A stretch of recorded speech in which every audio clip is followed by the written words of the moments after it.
MTE 04 elementary algebra block 1 chapter 1। आगे बढ़ते हैं यूनियन की तरफ। यूनियन टॉपिक हम पहले डिस्कस कर चुके हैं।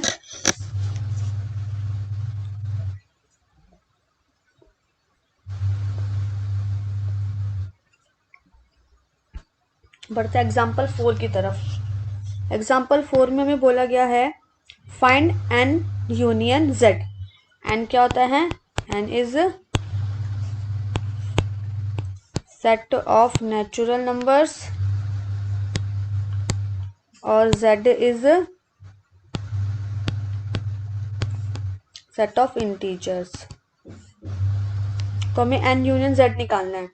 तो ये हमें पता है कि n जो होता है वो 1 2 3 1 2 3 उसके बाद के सारे नंबर्स होते हैं ये, और नेचुरल नंबर सारे नेगेटिव और पॉजिटिव नंबर्स होते हैं। तो अगर हम n यूनियन z निकालेंगे, यूनियन में क्या होगा? n और z के सारे एलिमेंट आएंगे ना, उसमें कुछ भी छूटता नहीं है।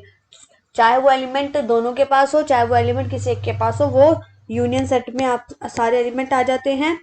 तो जब हम n यूनियन z निकालेंगे तो हमें पता है कि यहाँ पे z में सारे नेचुरल नंबर कवर हो जाएंगे।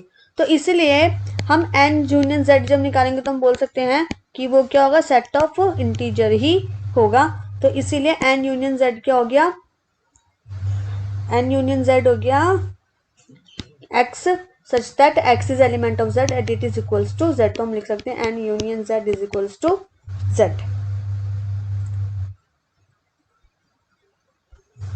चलिए अब आगे बढ़ते हैं क्वेश्चन नंबर 21 की तरफ। 21 क्वेश्चन में बोला गया है for any 3 set a b and c। हमें इन सबको शो करना है। तो पहला है a union a is equals to a।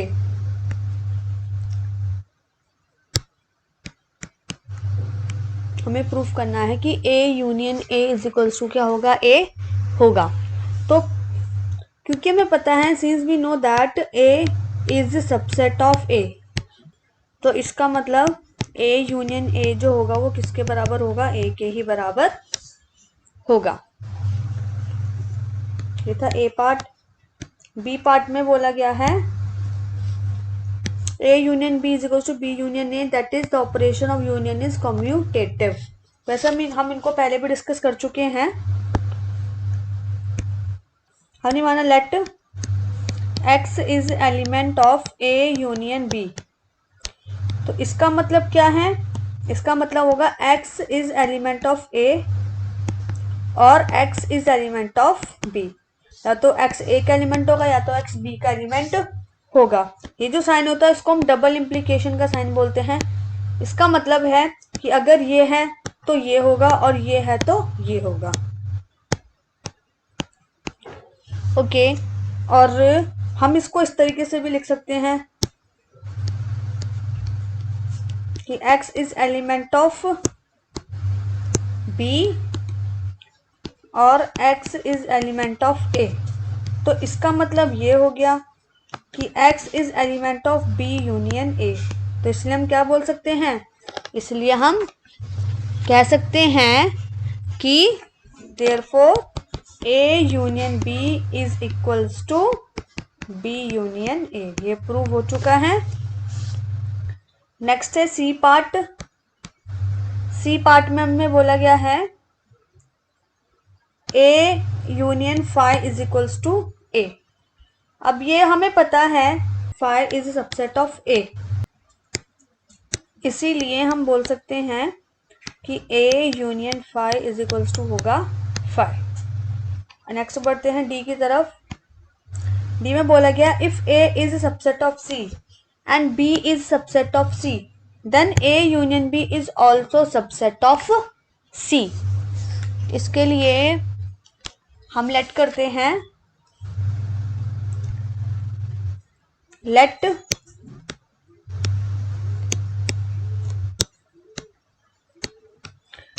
x is element of a union b, यानी कि x is element of a और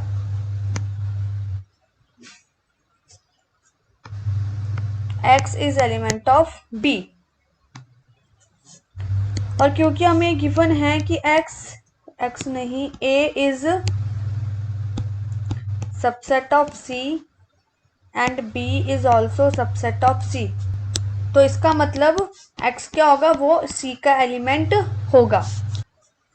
और क्योंकि x जो है वो a यूनियन b का भी एलिमेंट है और x जो है वो c का भी सबसेट है, तो इसलिए हम बोल सकते हैं कि a यूनियन, सबसेट नहीं है, x भी c का एलिमेंट है, तो इसलिए हम कह सकते हैं a union b is subset of c। अब बढ़ते क्वेश्चन 22 की तरफ। According to question 22, let u be the real line r, a is equals to x is element of r where x is greater than or equals to 0 and less than or equals to 1, and b में x is element of r such that x is greater than or equals to 1, less than or equals to 3, find a union, determine a union b। Okay, तो question 22 में बोला गया है कि universal set क्या है, real number है, you यानी कि रियल नंबर जो कि क्या यूनिवर्सल सेट है, और ए क्या है, ए में एक्स एक रियल नंबर है जो कि 0 से बड़ा है और 1 से छोटा है, और बी जो है वो उसमें एक्स भी एक रियल नंबर है और एक्स 1 से बड़ा है, 3 से छोटा है। तो हमें ए यूनियन बी फाइंड करना है। ए यूनियन बी में क्या होगा, ए के भी सारे एलिमेंट आएंगे और बी के भी सारे एलिमेंट आएंगे। तो अगर हम ध्यान से देखें 0 और 1 एंड 1 और 3, अगर मैं 0 से 3 तक का देखूंगी तो इसमें हमारे पास कौन से एलिमेंट आएंगे, जब हम इनका यूनियन फाइंड करेंगे तो इसमें हमारे पास 0 से सारे बड़े नंबर, 3 और 3 से सारे छोटे नंबर आ जाएंगे। तो इसीलिए हम क्या बोल सकते हैं कि ए यूनियन बी क्या होगा, ए यूनियन बी में जो x होगा वो 0 या 0 से बड़ा और 3 या 3 से छोटा होगा। और इसको हम लिख लेंगे, किस तरीके से लिख लेते हैं, question 22, a is equals to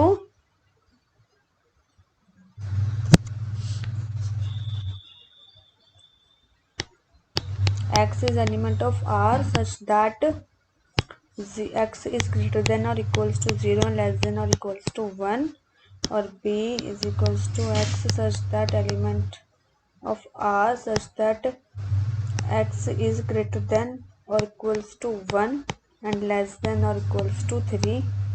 तो जब हम a यूनियन b फाइंड करेंगे तो वो क्या होगा, x जो आएंगे वो रियल नंबर के एलिमेंट आएंगे और x जो होगा वो 0 या 0 से बड़ा और 3 या 3 से छोटा होगा। आगे बढ़ते क्वेश्चन 23 की तरफ। क्वेश्चन 3 में बोला गया है what can you say about set A and B if A union B is equals to 5। अगर ए यूनियन बी क्या होता है, 5 होता है, तो आप सेट ए और सेट बी के बारे में क्या धारणा रखते हैं।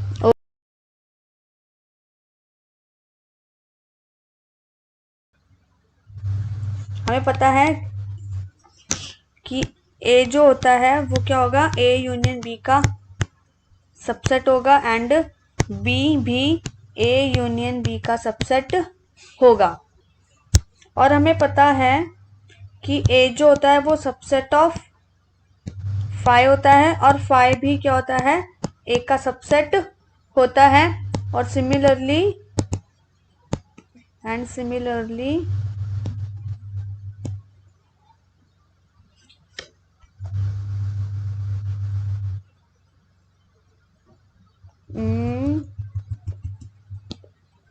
B is a subset of phi and phi is a subset of B। तो इसलिए हम क्या बोल सकते हैं कि A is equals to phi and B is equals to phi, यानी कि हम बोलेंगे 10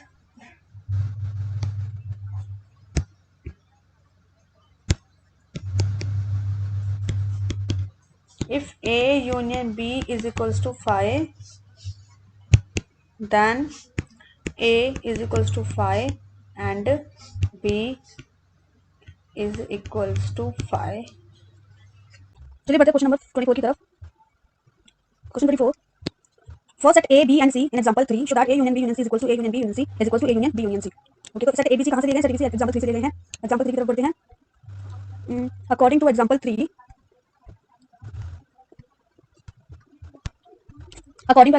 A B C be the set of multiples of 3, 6 and 10. Okay, set A जो है वो 3 का मल्टीपल है, set B 6 का मल्टीपल है, set C 10 का मल्टीपल है और सब नेचुरल नंबर्स है. ओके, लिख लेते हैं यहाँ पे. set A is multiples of 3, set B में multiples of 6, set C multiples of 10. ये है 6. ओके, तो चलिए शुरू करते हैं. क्वेश्चन 24 के अकॉर्डिंग सेट क्या है? सेट में x is element of natural number such that x is multiple of 3, set B is equals to x is element of n such that x is multiple of 6, set C x is element of natural number such that x is multiple of 10. Okay, अब हम अगर ध्यान से देखें तो जो set B है वो सबसेट है सेट A का. क्यों है?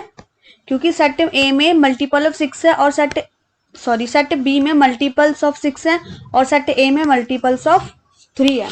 तो 6 के जो भी मल्टीपल होंगे वो 3 के भी मल्टीपल होंगे ही होंगे, क्योंकि 6 जो है 3 जो है वो 6 का फैक्टर है. तो 6 जिनका फैक्टर होगा 3 भी उनका फैक्टर होगा ही होगा. तो इसीलिए हम कह सकते हैं कि जो B है वो क्या है? सबसेट ऑफ A है. क्यों? क्योंकि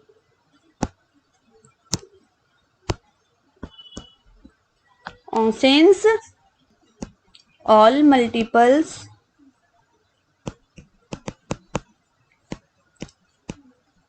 of 6 are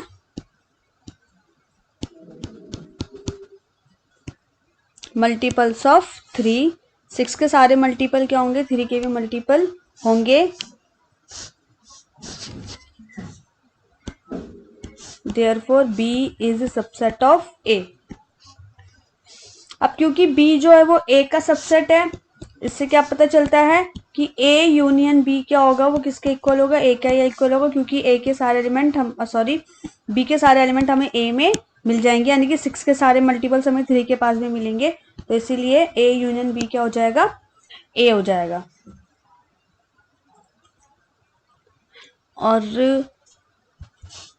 और अब अगर हम बात करते हैं A union B union C की, तो हम इसको लिख सकते हैं A union B bracket union C.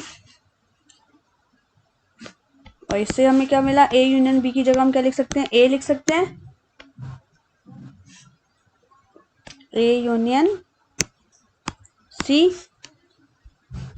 और अब अगर हम A यूनियन C फाइंड करें तो हम इस बात पे ध्यान देते हैं कि जो सेट C में 10 के मल्टीपल हैं और सेट A में 3 के मल्टीपल है. और हम बोल सकते हैं कि A यूनियन C क्या होगा? A यूनियन C होगा x is element of natural number such that x is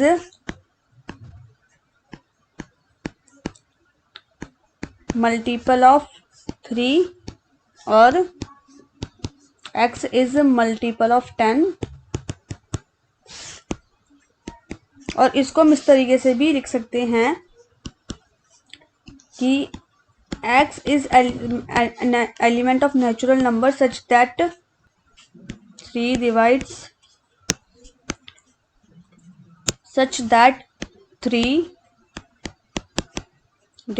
x और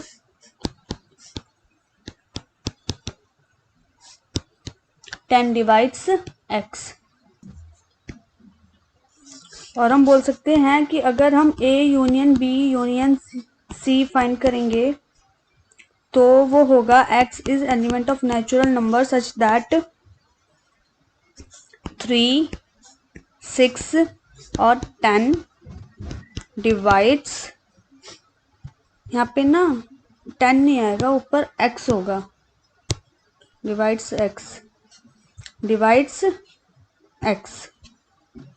और हम इसको इस तरीके से भी बोल सकते हैं कि जो नंबर 6 से डिवाइड होगा वो 3 से भी डिवाइड होगा, यानी कि क्योंकि 6 क्या है? 3 का मल्टीपल है, यानी कि x is natural number such that 3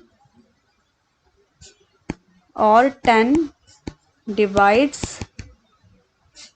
x। तो इसको हम क्या बोल सकते हैं, यानी कि किसके इक्वल हो गया, ये हो गया ए यूनियन सी के इक्वल। ए यूनियन सी, जिसको हम क्या लिख सकते हैं, A union B union C. अब हम फाइंड करते हैं बी यूनियन सी। अगर हम बी यूनियन सी फाइंड करेंगे तो बी यूनियन सी होगा x is element of natural number such that 6 और 10 divides x। और फिर अगर हम a union b union c find करेंगे तो वो हो जाएगा x is element of natural number such that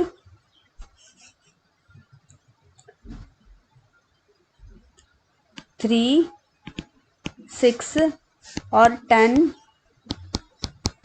divides x। यानी कि हम कह सकते हैं A union B union C thus we can say that A union B union C is equals to A union B union C is equals to A union B union C। Okay, A part हो चुका है। अब हम चलते हैं B part की तरफ। B part में बोला गया है for any two set A and B show that A union B is equals to B complement union A intersection B union A complement. तो चलिए आगे बढ़ते हैं। B part is to show that, B part में show करना है A union B is equals to B complement union A intersection B union A intersection. तो अगर हमें ये प्रूफ करना है कि ये इक्वल है तो इसके लिए हमें क्या प्रूफ करना होगा कि एक दूसरे के क्या है, सबसेट हैं। तो चलिए शुरू करते हैं कि एक दूसरे के सबसेट है कि नहीं है, इस बात को देखते हैं। तो अगर हम बी कॉम्प्लीमेंट फाइंड करते हैं for any two set A B, B complement is subset of A obviously, क्योंकि जब हम बी कॉम्प्लीमेंट निकालेंगे तो उसमें बी का कोई एलिमेंट नहीं होगा, सारे एलिमेंट ए के ही होंगे। और ए किसका सबसेट होगा, ए यूनियन बी का सबसेट होगा। और साथ ही साथ हम देखें अगर हम ए कॉम्प्लीमेंट फाइंड करते हैं तो वो किसका सबसेट होगा, वो बी का सबसेट होगा। और बी किसका सबसेट होगा, बी भी ए यूनियन बी का सबसेट होगा। और अगर हम और ध्यान देंगे तो जब हम ए इंटरसेक्शन बी फाइंड करेंगे तो वो किसका सबसेट होगा, ए यूनियन बी का सबसेट होगा ही ना, क्योंकि यहाँ पे कॉमन एलिमेंट है और यहाँ पे तो ए और बी के सारे एलिमेंट आ जाएंगे। और तो इसीलिए हम कह सकते हैं देयरफॉर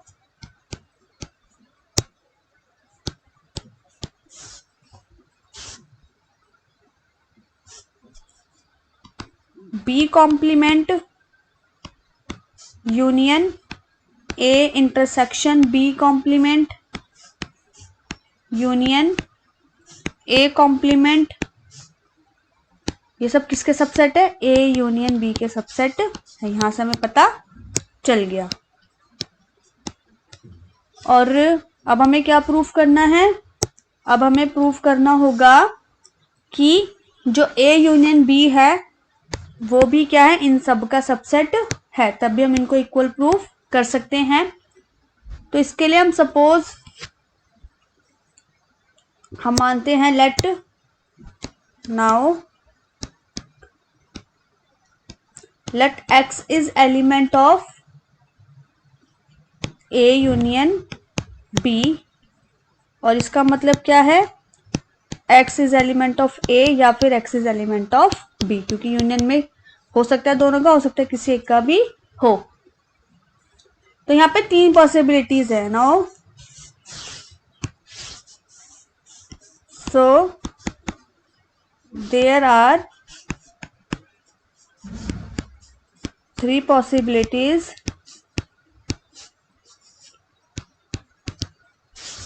फर्स्ट क्या है, हो सकता है x इज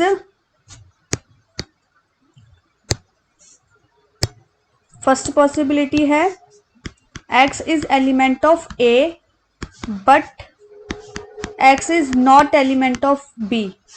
तो इसका मतलब क्या होगा, इसका मतलब होगा x is element of b complement, क्योंकि वो b का एलिमेंट नहीं है। और क्या हो सकती है, x is element of, x is not element of a but x is element of a। तो उसका मतलब क्या हुआ, x किसका एलिमेंट हो गया, a कॉम्प्लीमेंट का हो गया, a कॉम्प्लीमेंट का एलिमेंट हो गया।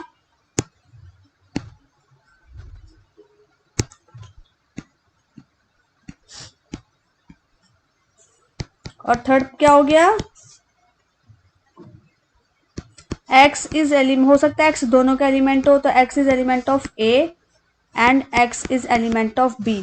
तो इसका मतलब क्या है, x is element of a intersection b। ये 3 पॉसिबिलिटीज हो सकती हैं। तो इससे क्या पता चला, thus we can say that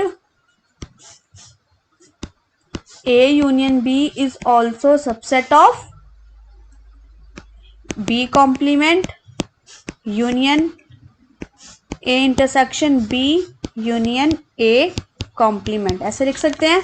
क्यों, क्योंकि अभी हमने क्या लेट किया था, हमने लेट किया था कि x किसका एलिमेंट है, x a यूनियन b का एलिमेंट है। और अब हमने यहाँ पे क्या प्रूफ कर दिया कि x इन तीनों का भी एलिमेंट हो सकता है, इन तीनों का भी हो सकता है तीनों में से किसी एक का भी एलिमेंट हो, इसलिए हमने कंडीशन लगाई है। और कंडीशन के लिए यूनियन प्रॉपर्टी सेटिस्फाई करती है, तो इसलिए हम कह सकते हैं कि a union b is subset of A b complement union A intersection b union a complement.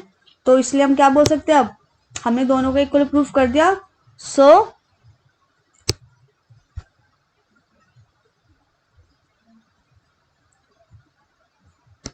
therefore a union b is equals to b complement union a intersection b union a complement।